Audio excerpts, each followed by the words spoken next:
All right, today we're going to talk about building a fortress, but not one with bricks and mortar. We're talking about one built with strategy, with plans, and with oversight.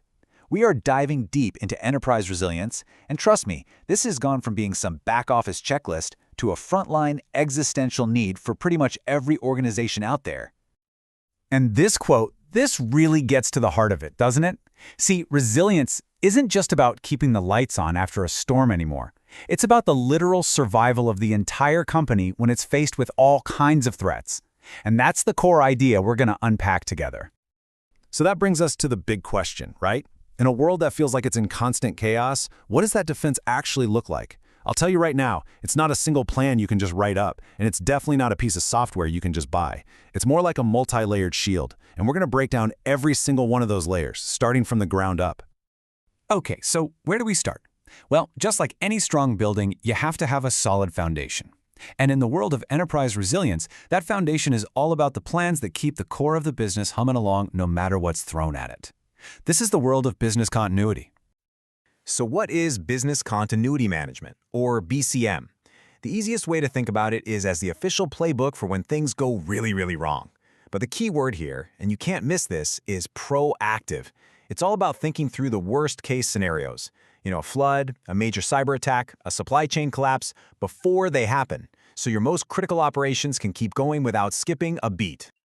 And you have to understand, BCM isn't just some document sitting in a binder on a shelf. It's a living, breathing cycle. You kick it off with a business impact analysis, the BIA, to figure out what's absolutely essential to your business. From there, you build the Master Business Continuity Plan, the BCP, and its more technical cousin, the Disaster Recovery Plan, or DRP. But honestly, the most important parts, and the ones where so many companies fail, are those last two: training your people and relentlessly, constantly testing those plans. Because let's be real, a plan that's never been tested isn't a plan, it's just a guess. Okay, so we've laid the operational foundation. Now we have to turn our attention to the digital heart of any modern company. If BCM is about protecting the whole business, this next layer is laser-focused on the technology that makes it all run. So let's talk about IT Service Continuity Management, or ITSCM. Think of it this way. If BCM is for the entire business, ITSCM is its tech-savvy twin. Its whole job is to make sure that your apps, your data, your networks, all of it, can take a massive hit and get brought back online before anyone really notices. So let's break down what this actually covers. First up, you've got IT Asset Management. It's pretty simple. You can't protect what you don't even know you have, right? Next is IT Disaster Recovery. That's the super specific technical game plan for getting systems back up and running. And finally, and this is a big one, is change control. Basically, carefully managing all your updates so you don't accidentally open up a new backdoor for trouble. It's all about control and preparation. All right, so we've got the plans in place for the business and for the tech. But let's be honest, when a real crisis hits, who's actually in charge? Who's making the tough calls? Now we move up to the strategic layer, the human element, the command and control that directs the entire response. This is your command center, your war room. The crisis management team is that group of senior leaders who take the helm during a massive event. They're not in the weeds fixing servers. They're way above that.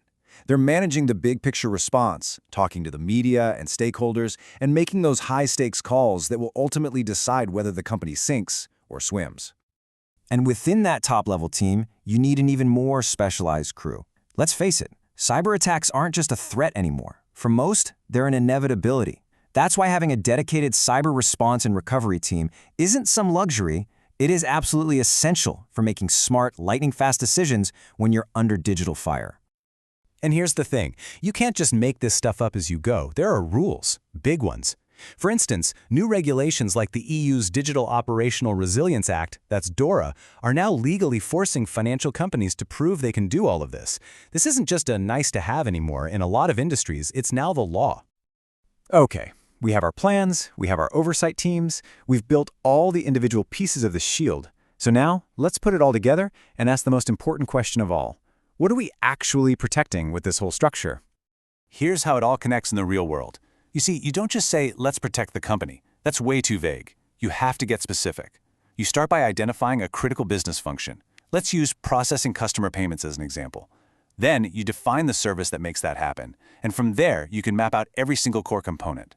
the people, the software, the data, the infrastructure that makes that service work.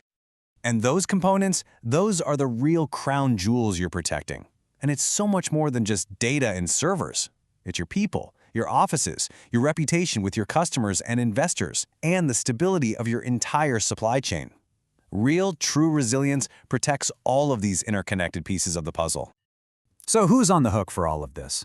I mean, when a critical function like payment processing goes down, who is ultimately responsible for protecting it? The answer is simple, and it's non-negotiable. An executive board member. Accountability sits right at the very top of the organization. There's no passing the buck on this one. And that whole thing we just walked through, that is the complete shield. It's not one thing, it's the combination of everything. The foundational plans, the technology safeguards, the strategic oversight, and that crystal clear executive-level ownership. When this entire system works together as one, that is enterprise resilience. So I'll leave you with this final thought to chew on. A plan is a piece of paper you pull out of a drawer after something has already gone wrong. A shield, on the other hand, is a living, breathing system you use every single day to stop things from going wrong in the first place. So the question is, which one does your organization truly have?